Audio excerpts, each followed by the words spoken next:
গ্রাম বাংলার এক উঠোনে হঠাৎ চোখে পড়ল গরুর গাড়ি। পাশে দাঁড়িয়ে শান্ত গরু, আর ঠিক তার কাছেই ছোট ছোট বাচ্চাদের প্রাণ ভরা খেলাধুলা। সেই দৃশ্য দেখে অজান্তেই থেমে গেলাম।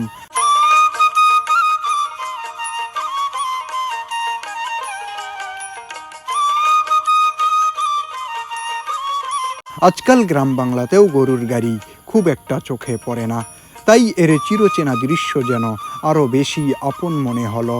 বাচ্চাদের নিষ্পাপ হাসি, তাদের দৌড় ঝাঁপার, সেই সঙ্গে গরুর গাড়ির সরল উপস্থিতি, সব মিলিয়ে তৈরি হয়েছিল এক অপূর্ব মুহূর্ত।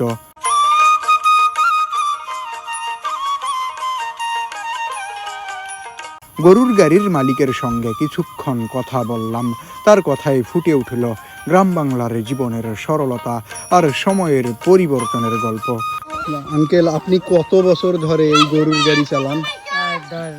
10 বছর। কি কি আনা হয় তাতে? আলু, তাবাক, ধান, ভুট্টি, এগুলো। এই গরুর গাড়ি কিন্তু এখন দেখা যায় না, গ্রামে তেমন নাই। বড় বড় ট্রাক, কত টলি আছে এগুলোতে।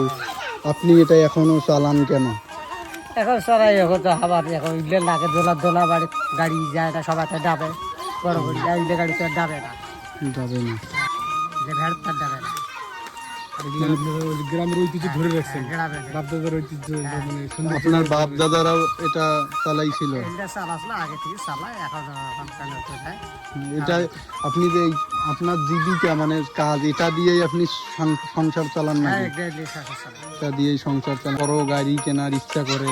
না, বড় গাড়ি ইচ্ছে করলেও, বড় গাড়ি ইচ্ছে করে থাকলেও ওটা এখানে লাগবে। এটা কেন ও এই এখানে এটাই লাগে? সবাই লাগে, এখানে হালতাল বই খাসি ফসে গাড়ি ঢোকে না, ফসে টসে গাড়ি ঢোকে না, পেছন টেছন করা লাগে। এবার কয়টা গরু আছে? 7টা। 7টা গরু। আর আপনি যে এই কাজটা করেন, কাজটা কেমন লাগে? খুব ভালো লাগে, সংসারী কাজটা ভালো লাগে। ভালোই লাগে। সত্যিই গরুর গাড়ি আর উঠোনে খেলাধুলায় মেতে থাকা শিশুদের এই দৃশ্য গ্রাম বাংলার এক চিরন্তন, সুন্দর ও হৃদয়ে ছোঁয়া প্রতিচ্ছবি।